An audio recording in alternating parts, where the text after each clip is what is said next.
Hi, this is Steve Kodad of the Feng Shui Cure. Welcome to Module 4. This is the first of 4 major Feng Shui tools that we're going to cover for you. These 4 tools are particular items that you need to make sure you become an expert on and how to use them. They're very, very powerful, and any Feng Shui practitioner or consultant uses them all the time when they evaluate homes. The flow needs to be under control, the flow of energy and qi. And to get this under control, keep in mind the idea of trying to always get it into a meandering pattern as quickly as possible before it actually enters inside of your business or your home. When we slow it down correctly, you'll find out it actually stays longer. And if you're doing your job really well, you get it to all areas of the particular environment. We try to stay away from straight paths and perpendicular lines. Those are man-made. And we're going to learn how to do it by using obstacles and what I call the bumper pool effect. A passageway also needs to be very easy to move through. But again, it needs to be meandering, and it needs to be interesting. Now, if you look at these particular pictures, they all have that curvy, meandering pattern that we're looking for. And if we have to, we'll actually create. Certainly, some of your walkways might be straight right now. So you're going to have to learn how to correct that. But all of these, again, are curvy. The one on the left, has a nice curve all the way up to the front door. That's very, very powerful. It does need to be framed with a little bit more interesting landscaping, but it's nice. The road in the middle, which was taken up on the Blue Ridge Parkway in the Carolinas, again, is a correct pathway that we want to use for our qi. And the one on the right is just in a state park. So the flow of qi, our energy, needs to be looking like the one in the middle. The one on the left is too forceful. So you want to stay away from any kind of flowing of energy into an environment that is too forceful. We also want to stay away from the one on the right where it is stagnant. Those are the 2 bad types that we always try to stay away from. So again, we had mentioned the last time the 8 most impressionable moments, or the 8 tests that need to be passed for when you're selling a house. We want to make sure that, again, we incorporate the flow correctly. And we actually need to start this in a fairly immediate situation, right at the curb. Now, if your energy is coming straight to the door in a straight pattern, we need to be able to handle that and get it into a meandering pattern. A lot of homes in the 50s and the 60s and even before had straight walkways right to the front door. A lot of that has been changed now over the years. You see it even on sidewalks now in cities where they have a more curvy, interesting pattern to it. So again, we need to stay away from straight pathways. The energy is way too forceful coming off of that. It's almost not able to be used. So we want to create the meandering pattern by using obstacles. And in this particular picture, these blue dots represent pots, flower pots. And they're in a staggering pattern. And if you notice that arrow, that's where the energy is coming in. It hits the first pot on the right and makes it move around it. It even slows it a little bit. Then comes to the next pot, which is now on the left. It hits it, slows it down somewhat, and makes it now move to the right. It comes to the next one and hits it and makes it move back to the left. All the time, slowing it down and putting it into a meandering pattern. So this is what I call the bumper pool effect. And it is used not only outside, but it is used all the time inside too. You'll see it used in the foyer, in hallways, to try to, again, to slow the energy down and get it to do what we want it to do. Now, there are a lot of remedies for flow problems about how to attract and move the flow of qi. You can use light. You can use particular sounds. You can change the colors up. You can use life. You certainly can consider movement, and of course, the obstacles is another way to, again, get under our control. Now, the shape of a garden or the front yard beds need to be more circular, more curvy. And in these cases right here, you can see that we have those particular shapes. If you have a walkway like on the top right, again, the energy is moving too fast. There are some situations where you might be feeling like you're lacking some energy in a part of the yard, and then you might use a straighter path to get it there a little faster to raise the energy. But in most cases, you really want to get it into a curvy pattern, your beds. Now, even the borders are very, very important of how you move energy, how you slow it down, how you make sure it's usable. When I say no funneling, when you have your landscaping all the same heights, you're creating sort of a tunnel. So you want to have what you see more on the right-hand side, where it's larger in the back and it starts to taper down gradually. This allows the energy to move a lot more comfortably and a lot easier. And even the edging can have a big effect on how fast the energy will move from one place to another. So if you have it feathering over top of a sidewalk, it can again create the slowing down effect and that bumper pool effect. So consider the edging if you're having a problem with energy in a particular part of the yard. So you want to use curves. Try not to use straight or perpendicular lines. Use different heights of plants, larger at the back and tapering down. You're also going to use the 4 feng shui tools to figure out what colors to use. Always use contrast. Too many of our yards have an awful lot of green, and in some cases that's all they have. So they're not exciting, they're not interesting. So the ratio that I like to use, and you're going to see this ratio over and over inside too, is 60 to 40. You can certainly use 60% green to 40% of some color. And you can go to 70-30 also, that's fine. But you do not want to go further than that. You don't want to have extremes. Feng Shui is about having balance and harmony. So when you go to the extremes, you find out that it doesn't work as well. You want to start at the curve, probably with the mailbox, to start slowing the energy down.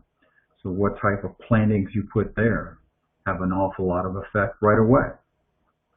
Lots of color, make sure you use the reds and the yellows to some degree, because they do attract quite a bit. And if you are selling a home, using the reds and the yellows in your photos will make your photos pop, and your photos are really important. Using light to attract qi, here's some examples of that. You know, on the left, certainly using the lanterns help quite a bit to draw attention to the front door. Lighting along a walkway, as it is in the last 2 pictures, again, helps greatly to lead the energy to the front door into particular parts of an environment. Now, sound can be brought in in several ways. One of them, and it could be using a bird bath to bring in birds. Their sound is very positive in most cases. A water fountain out front can be very soothing and can attract energy. Wind chimes. I use wind chimes quite a bit, especially in particular areas of the front of the house, which we'll talk about later. And there's another wind chime just made out of a different material. So things like these can actually, again, attract attention, not only of the energy, the chi, but also of human beings. Now, movement can be done with a lot of different things like flags, or different types of landscaping objects like whirlybirds. Certainly color attracts energy. So that front door being a contrasting color to the exterior of the house is very advantageous for you to move energy as quickly as possible, under control, into the house or into the business. So in both these cases with these doors, you see a great contrast. When you're moving chi inside, you're using a lot of the same ideas. You're using light. You're using color. Now, if you look at the bed on the left-hand side, it is conceivable that this light is actually a little bit too harsh, but I think you can see that it draws attention. If it draws attention, it draws your attention, it also will draw the chi into the room also. You notice the long hallway up at the top, all that light, even the pictures along the wall, move the energy down the hallway. The room on the bottom center also has light and color that draws in the energy. And then I hope you can see on the last picture, bottom right, we have a beautiful picture above the fireplace that has a lot of color to it, which draws a person's interest. It draws their focus, but it also draws the energy into this room and makes it feel very comfortable. Now, different types of flooring can move energy really fast or slower. So you have to take into account what you have on your floors. The marble on the left-hand side actually moves energy the fastest. So in some cases, you need to be able to slow it down. So that's where possibly a throw rug or a runner can sometimes be very helpful to you. The concrete in the middle, which is becoming more and more popular, also has a nice shine to it and moves the energy pretty quickly. And tile and stone sometimes can move it quickly too, depending on the finish. So again, consider what you have on the floor. Wood floors move it pretty quickly too. Again, having area rugs can actually slow things down, pull the energy in a particular environment, and make it comfortable in that particular room. Wall-to-wall carpeting definitely slows it down, and sometimes it can actually slow it down a little bit too much. The middle picture of the runner down from the front door to the back of the house gives a path, and again brings the energy in and slows it down before it gets to the back of the house. And the last picture on the far right, we have a circular rug. I like using circular rugs, especially at the front door, to pull the energy, the chi that's coming in, put it into a sort of a spinning pattern, and let it distribute a little more evenly through the rooms in the front of the house. So again, the rugs that you put down can slow things down and can be used to your advantage. Mirrors also direct energy. So depending on where you put them, it can move it and reflect it and direct it in other areas that are possibly missing getting the amount of chi that they really need. Now, hallways And dark corners are something that are a problem for us. If you've ever walked into a house that had some long, dark hallways, maybe you had this little sneaky feeling that you prefer not to go down that hallway. Well, even when you're showing a home that has these long, dark hallways, that same feeling does crop up. And again, a lot of homes earlier had the bedrooms down the long, dark hallway, especially if it was a ranch. So pulling the energy and pulling the people down the hallway positively is a very important part of what we're trying to do. You look at the first picture at the top on the left, a mirror down at the end would be very advantageous. That would draw you down the hallway. You can see it to some degree on the top right. Another thing you want to do in a long, dark hallway, though, is also to put some paintings along the walls. It actually makes it a much more comfortable and interesting walk at that point. So you can see in the final picture on the bottom right, we have the mirror set up, everything is set nicely, and it does make it a much more comfortable setting for somebody. Crystals also distribute energy. These are faceted crystals that come in all different sizes, and in Feng Shui, often they're connected to a 9-inch ribbon, and the 9 certainly has some reasoning behind it, which we'll get to later. But these faceted crystals can be hung in a lot of different places to distribute energy better. One of the places can be inside the front door, where I mentioned the circular rod.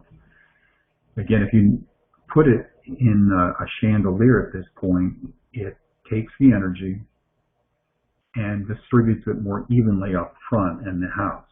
It slows it down and distributes it easier through the left and the right room. Focal points can attract chi into a room also, and I totally advocate you getting very good at using these. Bold colors, lighting, a gorgeous view. Where some of them are natural focal points, and take advantage of them. They might be obvious in some cases, but in some cases you need to create them. So to create them, you can use it by furniture grouping, by painting maybe one wall, by making sure your lighting is set up correctly, or by using artwork. So in summary, for this particular module, you want to attract the energy, attract the chi. But then you need to get it under control. You need to get it into a meandering pattern. So moving the chi to all parts of the house or business is always a very pivotal part of doing a correct feng shui evaluation.